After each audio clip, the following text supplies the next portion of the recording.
बिस्मिल्लाहिर्रहमानिर्रहीम।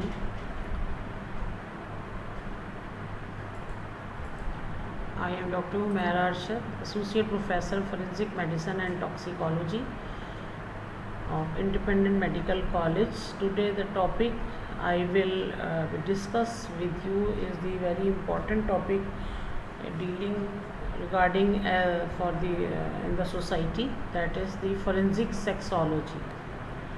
Forensic sexology is although in this I will only discuss the things which is important as a curriculum, but not only for the teaching point of purpose, but also in the society. It is very important you have to some idea regarding these terms. So in this we discuss first of all the determination of the virginity, then pregnancy and delivery, what are their medico-legal aspects, and why it is we have a need to discuss these topics in third year. So first of all, the most start, that is the virginity. The virginity, the word virginity comes from the word virgo, that is intacta. This is it is a female who has never had any sexual intercourse, while the defloration is the word used for the loss of virginity. Now, for medico-legal point of view, it is very important that how a doctor or how a person can determine that what are the main positive findings that you have to prove that she is a virgin girl. So for these we have to see the examination of the genitals and breast. So first of all, the genitalia, if we examine anatomically, as you have read in first year, second year in anatomy, that is the from the external genitalia, their labia majora, they are rounded, form elastic and completely closing the vaginal orifice, and the lower portion fuses in the midline, and that is known as the posterior commissure, while next to the labia majora, that is the labia minoras, which are pink, sensitive and covered by the labia majora. Their lower portion fuses to form a fold or forceps. Clitoris is the upper part, that is small, and vestibule is known as the narrow space between the labia minora. Forceps and posterior commissures will intact. In a virgin girl, the forceps and posterior commissures will be intact, and the mucosa of the vagina will rugose, reddish and sensitive to touch. Walls are approximated, and as we just see, not we can examine detail a virgin girl, and the most important is the hymen will intact. So the main thing, that is the hymen, what is it is a membranous structure about 1 millimeter thick. It varies in position, consistency, structure and shape. First of all, we will discuss the position. In children, the hymen appears as a taut membrane and is deeply situated due to excessive fat contents of the labia majora. So it often escapes injury in attempted rape on them. Means it is very from the God, it is a safe point, it is a safety for the children's, for the young children's girls, if someone have attempt to rape, but due to the deeply seated hymen, it is a very difficult one. And as puberty comes, the hymen enlarges and gradually appears as a fold of mucous membrane, and shortly after puberty it reaches adult form, being situated at the orifice of vagina and partly closing it. The word that is partly closing it means not completely covering the vaginal orifice, but it is situated partly and it has different shapes. I will discuss it later. So that is why it is not necessary that in first intercourse it will ruptures and bleeding occurs. Now next is the consistency. It varies from a thin parchment like membrane to a firm and fleshy or tough or cartilaginous one, well supplied with blood vessels. So its consistency is also an important, that it may be thin or it may be tough or it may be cartilaginous ones, but having highly blood supply.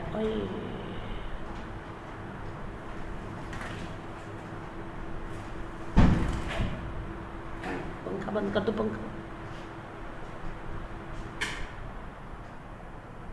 चला जाएगा. By structure, it is elastic and easily distensible, but not so sufficiently distensible to admit the male organ without rupture. In unruptured state, it hardly admits the tip of little finger. While we come to shape, it may be annular or semiannular, means crescentric with broader part lying posteriorly. It may be cribriform, having a number of small openings. It may be imperforate, having no openings. It may be septate, having 2 openings. So in some conditions where young girl comes to doctor with giving a history of the repeated cyclical pain in lower abdomen and having a mass in lower abdomen, and on examination there will be a bulge in lower abdomen, and if you don't have an idea that it may be imperforate hymen and cyclically the blood is collected inside the canal, inside the birth canal, so while for the treating it is giving a cut, crisscross cut, while on the hymen, so the coffee colored blood will be drained out. Now edges, which usually mistakens the doctors, even newly trained doctors, when patient comes with rape or suspected rape cases, that edges may be straight or partly folded and sometimes fringed or fimbriated, and hymen as usually ruptures at first intercourse, and with frequent intercourse the opening will enlarge, and after the birth of the baby it is completely lost. And now the breast, if you examine a girl, virgin girl, they are of little value as sign of virginity, but they are semi-spheres, firm and rounded. Nipples are small with pink or dark areola. So the principal signs of virginity are an intact hymen, normal conditions of the forceps and posterior commissures, and narrow vagina with rugous walls. So these are the clinically findings which you have to mention, that if you have to and patient to giving the whether she is virgin or not. So we can diagnose the virginity as number 1, the hymen is always present but rarely may be absent congenitally. The hymen may be intact but does not prove virginity. If it is thick and distensible, it may admit 2 fingers and sexual connection will not rupture the hymen. Such cases are known as false virgin. Thus, with an intact hymen, there can be a true or false virgins. So, the medico-legal importance means what are the circumstances in which the importance of virginity assumes. Cases of nullity of marriage, cases of divorce, cases of defamation when chastity of woman involved. In rape cases, signs of virginity may not be affected, as only vulval penetration is all that is necessary to constitute an offense of crime. Cases of nullity of marriage, many times if a female after got married brought for you to examine, and when you examine, she never has had any intercourse and she will be living with her husband as it is. So that are some civil problems, and in some criminal problems that we have to examine the cases. So the examination to come, although as we have to examine the external genitalia, so examination requires proper position of the victim, that is the thoracic position with adequate light, and as the other systems we have to examine. It is in 4 stages: inspection, bilateral traction, digital examination, and specular examination.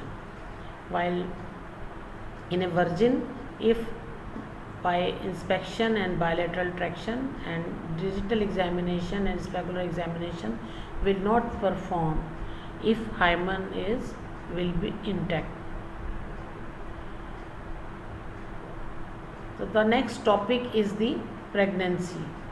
In forensic medicine, the definition of the pregnancy is the condition of having a developing embryo or fetus in the body after union of an ovum and sperm.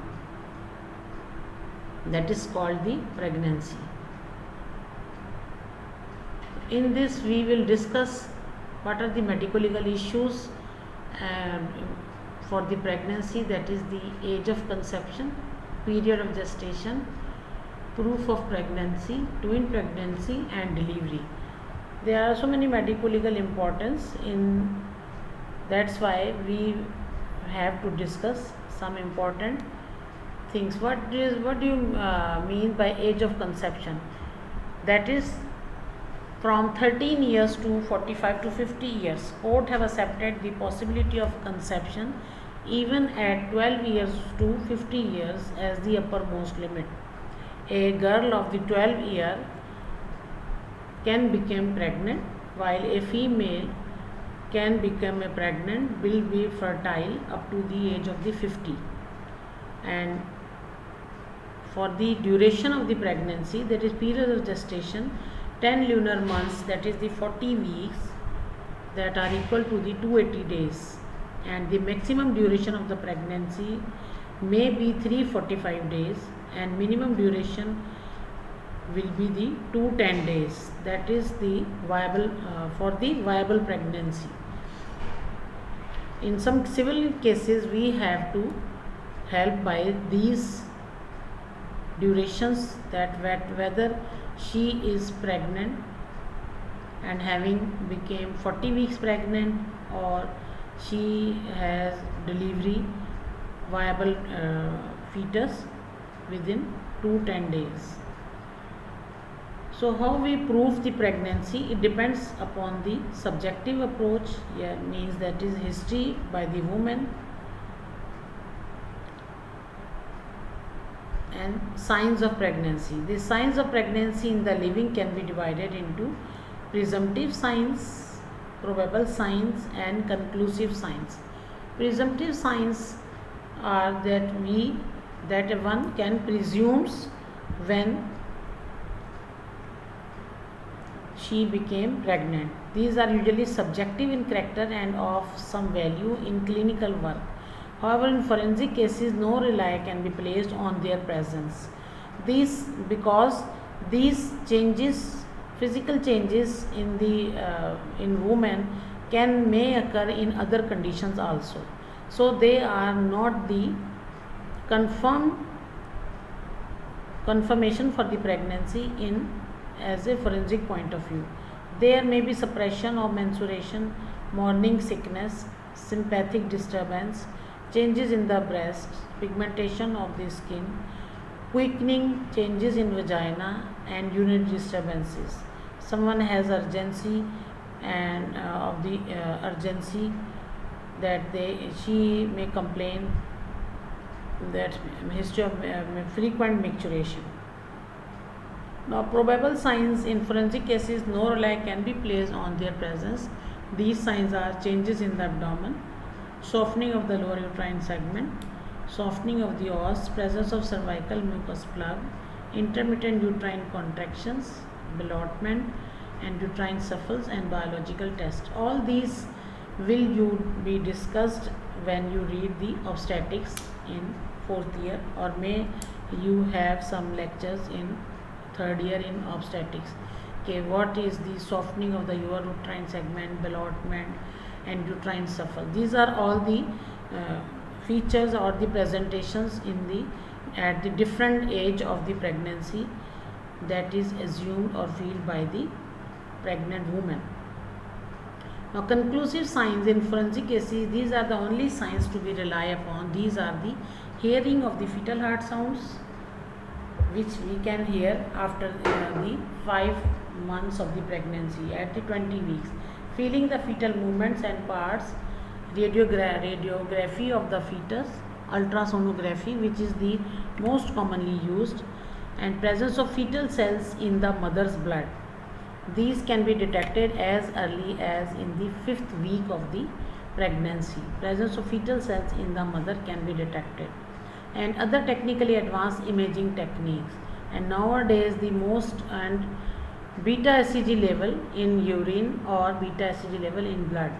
These are the conclusive signs, and the most commonly used are the ultrasonography. And in later stages, in near about the 9 month of the pregnancy, radiograph of the fetus, X-ray of the fetus is also a conclusive sign. And we have to differentiate in the differential diagnosis by pathological secondary amenorrhea, fibroid uterus, ovarian cyst, retention of urine, abdominal obesity, menopause, and pseudo pregnancy. All we have to exclude these conditions before you are going to confirm the pregnancy that she is pregnant. And signs of pregnancy in the dead: if a dead body is brought for the postmortem examination, so you have to examine the female body. The chief signs will be those as present at the stage of the pregnancy at which the woman died. In early pregnancy, although the findings will be different, and in advance the findings will be different. And while in postmortem examination, the following diagnostic signs should be looked for: the presence of an ovum or fetus depends upon the duration of the gestation, uterine changes, and the presence of the corpus luteum. As a result of the pregnancy, the uterus is thickened and increased in size, bone in length and width, and microscopic examination of the uterus may show the presence of chorionic villi, indicating the fact of pregnancy. And corpus luteum in the ovary affords corroborative evidence of the pregnancy. Now, basis of the medico-legal investigation of the pregnancy, why we have to examine and prove that she is and she was pregnant. The first of all, we have in living females, we have to take informed consent in writing, not only to civil but also to the criminal cases also. Medical proof of the pregnancy must be based absolutely on conclusive evidence, and if there is any doubt, a further examination should be made at a later date when the evidence will have become more certain. The principles and what are the circumstances when an opinion on pregnancy may be required? Attending the court as a witness, because court relaxes the advanced pregnancy. In advanced pregnancy state, if someone has to go to the court as a witness, the court also gives benefit to her that she may not come court to attending as a witness. A convicted woman pleads that she is pregnant as a bar to a hard labor or execution. If she has to execute it due to some crime, but if she is pregnant, that she will be not punished. A woman after her husband's death feigned to be pregnant.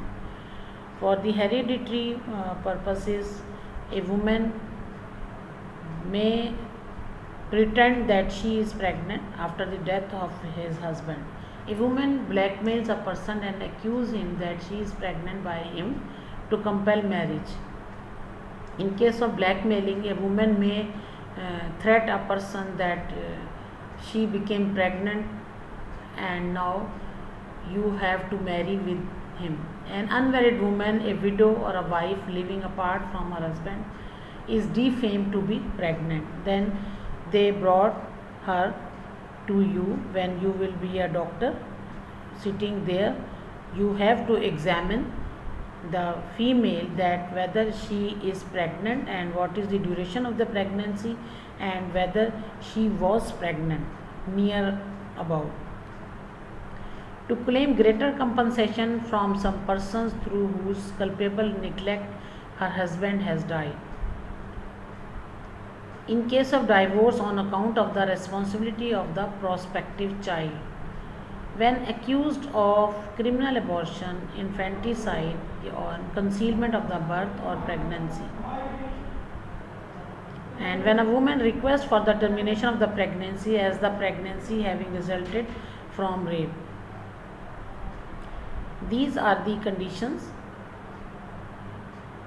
in which we have to examine the patient for the and give and certify that she is pregnant and how much is the duration of the pregnancy. And after the pregnancy, the topic that is delivery.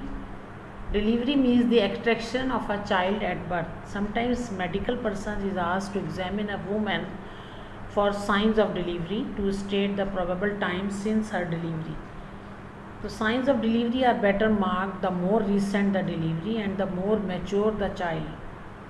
As early as the patient brought for the examination, then you have more positive findings. As if she brought later after the delivery, it is very difficult. So they are divided into the signs of recent delivery in living, sign of recent delivery in dead, and signs of remote delivery in living and signs of remote delivery in dead.